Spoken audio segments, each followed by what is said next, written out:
দয়াল নবীরে দেখায়া ধন্য কইরা দাও। কে কে আমার নবীরে দেখতে চাও? চোখের পানি ফালায়া কলিজা ফাটায়া ডাক দাও। এরকম ডাক দিলে তো কাম হবে না বাবা।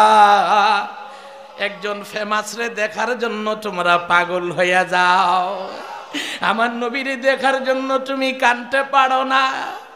যেই নবীরে দেখলে জাহান্নামের আগুন হারাম, জান্নাত ওয়াজিব হয়ে যাবে, ওই নবীরে দেখার জন্য কলিজা ফাটায় ডাক দাও।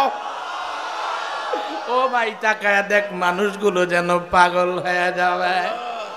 তাকায় দেখো, এই মাহফিলের সবচেয়ে বয়স্ক মুরব্বী পিলারের সঙ্গে হাতগুলো ধইরা রাখতে পারে না,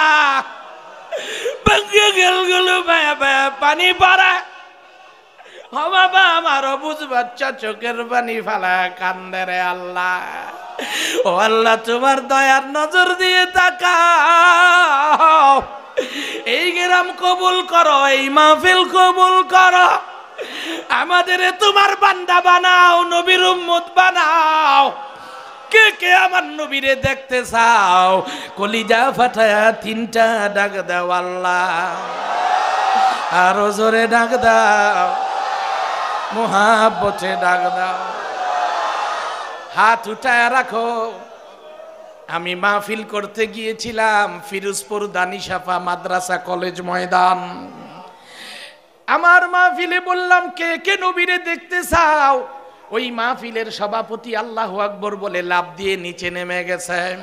আমি কিছুই বুঝতে পারলাম না। আমি মাহফিল শেষ করে মোবাইলটা খুলছি, আমার মোবাইলটা বাইজা উঠছে। আমাকে টেলিফোন দিয়ে বলছে, তুমি কি আবুল কাসেম সরকার? আমি বললাম, কে আপনি? আমাকে শুরুতেই তুমি করে বললেন। উনি বলছে, বাবা আমি কোরআনের পাখি আল্লামা দেলোয়ার হোসেন সাইদির উস্তাদ,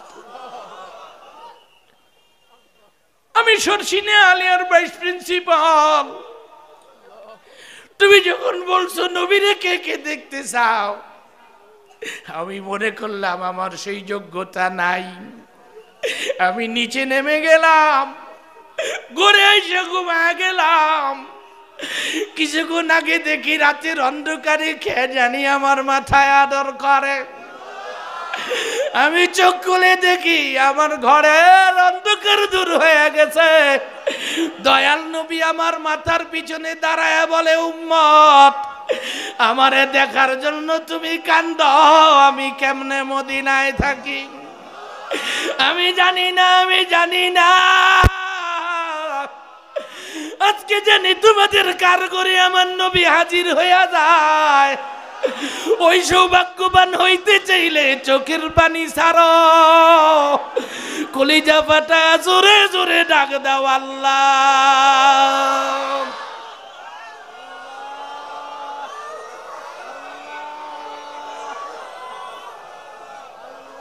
আল্লাহ নবীর জিয়ারত দেরে এবং আমারে নসিব কইরা দাও, নবীর জিয়ারত নসিব কইরা দাও, নবীর জিয়ারত নসিব কইরা দাও।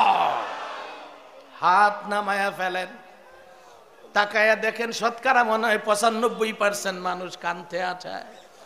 বুড়া মানুষগুলো কান্দে। আমি তো বুঝতে পারি না, এই ক্যামেরার সাথে কালো সজ্জা পরা বাচ্চাটা দাঁড়া করায়া দেন, দাঁড়া করায়া দেন আব্বা। তাকায়া দেখেন, দাঁড়াও বাবা, দাঁড়াও দাঁড়াও। দেখেন আমার নবীর প্রেমের আগুন তারে পাগল করে দিয়েছে। বাবা তাকায়া দেখেন, অবুঝ বাচ্চা, ওয়াজ বুঝে না, প্যান্ট শার্ট পরে আইছে, আমার নবীর প্রেমে পাগল হয়ে গেছে।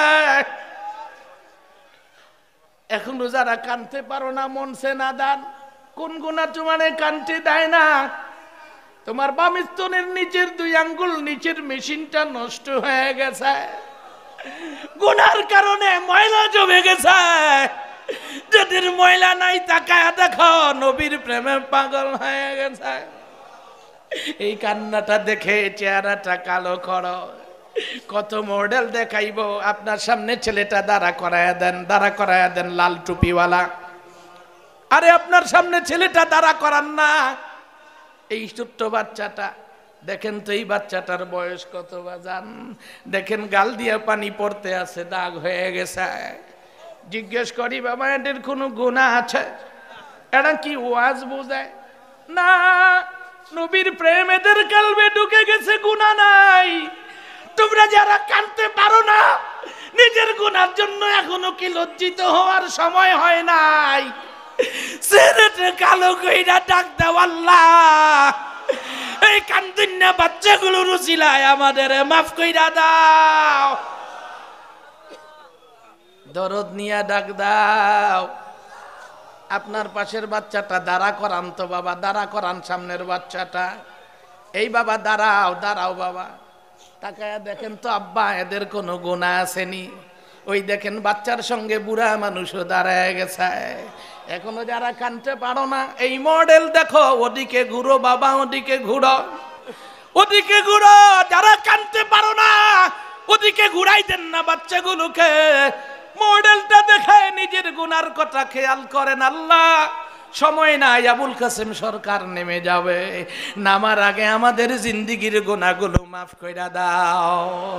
আয় আল্লাহ আমাদের কালবগুলো সাফ কইরা দাও, আমাদের কালবের ময়লা দূর কইরা মদিনার সঙ্গে কানেক্ট কইরা দাও, মদিনা থেকে আরশ মহল্লার সঙ্গে সংযোগ কইরা নাও। জোরে করে ডাক দেন আল্লাহ।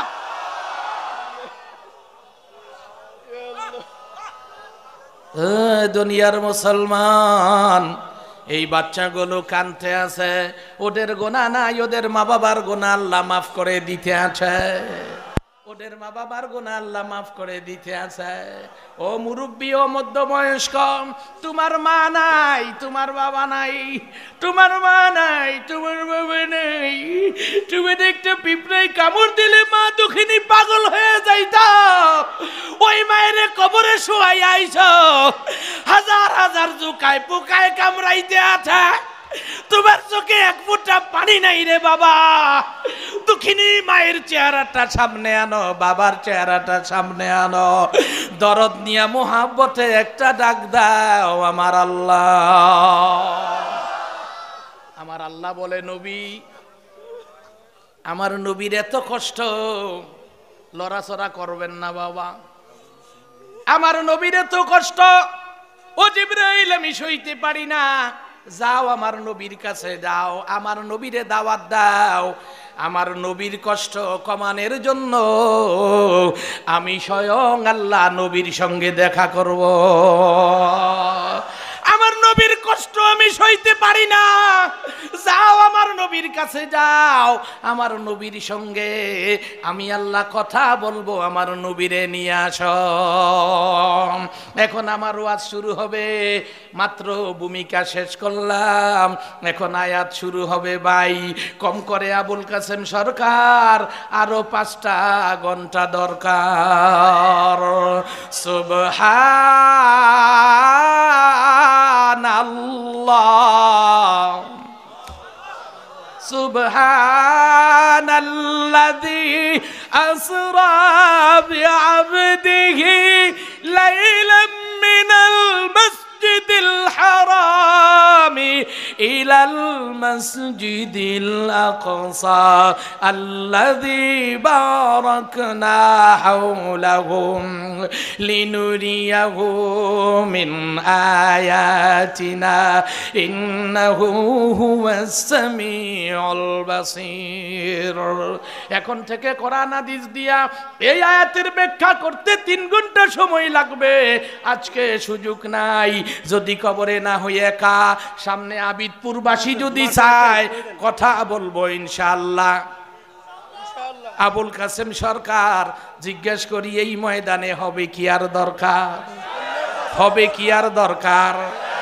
আরে বহু মাহফিলের বক্তাদের শ্রোতারা উচ্চা চিত্তইয়া মাইক লইয়া পয়রা জায়গা, কিন্তু চোখে পানি নাই।